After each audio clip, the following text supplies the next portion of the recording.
Welcome to Echoes After Midnight, where the woods are not empty, the dark is not safe, and you are never alone. This is A Thorne in the Flesh, The Gods We Obey, by Alexander Bainswool. The black panel van rolled south toward the Mexican border with the windows cracked just enough for the warm desert wind to slip inside and brush across their faces like a half-remembered warning. Elias Thorne kept both hands on the wheel, eyes fixed on the shimmering blacktop.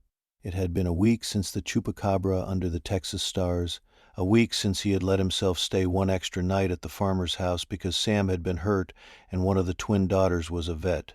One extra night of human connection, of warm food and softer voices, and the feeling that maybe the road did not have to be the only thing he knew.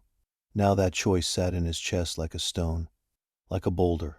Sam lay curled on the passenger seat, the bright red Kong bone tucked protectively between his paws. The big German shepherd had not stuck his head out the window once today. His usual bright eyes were dull, ears low, as if he too understood the news Elias had heard the morning after they left the farm. The farmer, his wife, his daughters, all dead. The radio report had called it a bear attack. The descriptions did not match any bear attack Elias had ever seen. Bodies torn open, hearts missing, faces peeled away like masks and left draped across the porch railing. Classic Skinwalker work. The thing had come for him, 'cause he had stayed. Because for once he had let himself feel the pull of people instead of driving on into the night like he always did. The guilt had settled in deep. It had been eating at him for 7 straight days of silent driving. He had carved through werewolves and wendigos and vampires and zombies and even a goddamn ogre, but this one cut different. The farmer and his family, all dead because Elias Thorne had allowed himself one night of warmth. He thought about the old gods the Cree elders had spoken of in whispers around dying fires, the indifferent powers that shaped men like him. Maybe he was their instrument. Maybe he was their angel of death, paying for sins committed in some life before this one. Cursed to drift forever, never allowed the roots other men took for granted. Every time he reached for connection, death followed. It was not coincidence. It was fate. The old gods had made him exactly what he was. A blade with no sheath, and they expected him to stay sharp. No more staying. No more thanks around campfires. No more nights with twin daughters who looked at him like he might be something other than the Carver. He would obey. He would forego human connection the way other men forego breath. It was the only way the people around him stayed alive. 3 weeks earlier he had stopped a zombie apocalypse before it could spread. And just 3 days ago he had carved 2 vampire bikers on the side of a lonely highway after they pulled over to harass the black van they thought was easy prey. The first biker had laughed and reached for a tire iron, the second had drawn a pistol. Both had died before they finished their threats, the bone-handled knife ending their unlife in the dust. Small work. Routine. Now the van crossed into Mexico under a heavy sky, the air thick with the scent of dust and distant rain. Elias needed clean clothes. The ones he wore still carried the faint copper smell of chupacabra blood no matter how many times he had beaten them against the side of the van. He pulled into a small border town clothing shop, Sam at heel like the support dog everyone now assumed he was. The moment Elias stepped through the door, the handful of customers went quiet. His presence felt heavier today, as though the old gods themselves walked beside him, shadows lengthening where he passed. No one questioned the big shepherd padding at his side. No one dared. Elias bought plain black shirts, sturdy pants, and a new pair of boots with cash. Sam waited patiently by the counter, red Kong bone in his mouth like a badge of office. They left without a word. Lunch was a quiet affair at a roadside stand a few miles farther in. Elias ordered tacos and a plate of grilled meat for Sam. They had barely sat down when 3 local muggers sauntered over, grinning at the lone American with the big dog. They made the usual threats about ransom and how much an American would be worth to the right people. Elias did not even stand up. The first mugger reached for Sam's leash. The second pulled a knife. 30 seconds later, all 3 were on the ground screaming, wrists broken, one with a fresh stab wound in the forearm from the bone-handled knife. Elias finished his tacos, paid the wide-eyed vendor, and walked away. Sam trotted beside him as if nothing had happened. Night fell while they were still on the road. Elias pulled into a small, run-down motel on the outskirts of a dusty town. The place felt wrong the second he stepped inside. The man behind the desk had eyes that slid away too quickly and a smile that never reached them. Only 2 other rooms were occupied, and the 2 people he glimpsed in the hallway gave off the same oily, watchful energy. Elias paid cash for the night and carried Sam's bed and the Kong bone inside. He did not like the feel of the place, but the dog needed rest after the long drive, and Elias's own body was starting to ache from too many days behind the wheel. He woke to the sound of screaming at 2:17 a.m. He got up to check it out. Sam followed. The hallway lights flickered.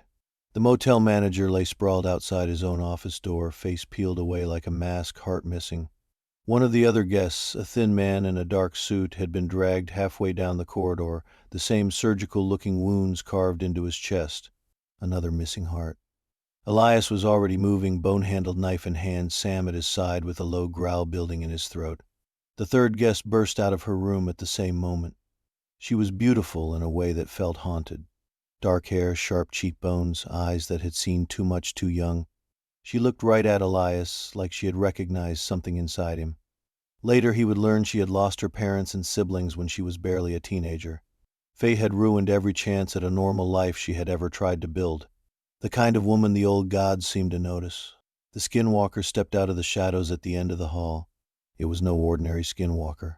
Elias immediately recognized it from a sketch he had seen in an ancient leather-bound book he found on an old necromancer he put down a year or so ago.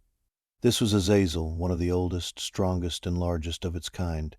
Legends whispered that Azazel had once been a powerful shaman among the first peoples of the southern deserts, a man who made a dark pact with the old gods themselves in exchange for immortality and the ability to wear any skin he desired.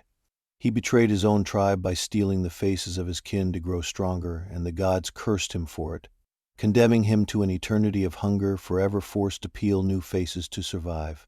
He became the first Skinwalker, the Alpha from which all others descended, able to shift between dozens of stolen identities in a single night. His power had only grown over centuries. He could mimic voices so perfectly that even mothers could not tell the difference between their child and the thing wearing their child's face. He hunted with patience that bordered on cruelty, appearing first in dreams to plant seeds of fear, then whispering in the voices of the dead to draw victims out alone.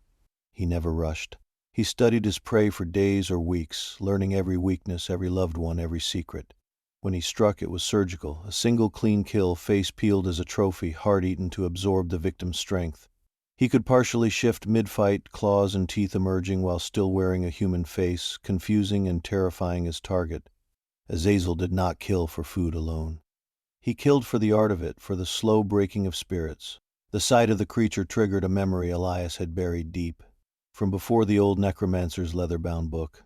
Right after he first started killing actual monsters, back when the world still felt new and impossible.